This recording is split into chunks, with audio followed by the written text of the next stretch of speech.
Hello guys, কি অবস্থা সবার, কেমন আছেন? আমরা সবাই ভালো আছি। আমরা স্টেশনে আইছি, বউ কানা হয়ে গেছে গা, হ্যার চশমা লাগাইতে হবে, এই জন্য যাইতেছি।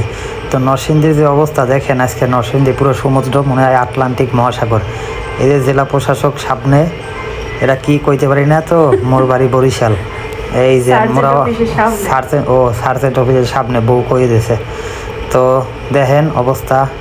তো মোরা একটা অটো চড়ছি, অটোর এই পেজে পানি উঠতে সেই পেজে বাইরে যায়, ঢেউ আর ঢেউ।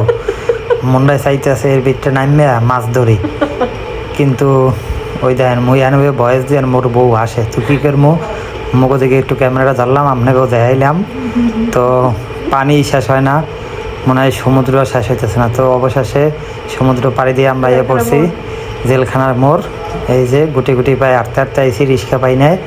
তো আইয়া এই চশমার দোকানে, রেনু চশমা ঘর, এখানে আইয়া বউর চশমার অর্ডার দিলাম, পাওয়ার লাগাইলাম, এই চলে যাইতে আসি। আবার এই আটলান্টিক মহাসাগর পাড়ি দিতে আসি, কবে শেষ হয় জানি না। ভালো থাকেন, সুস্থ থাকেন।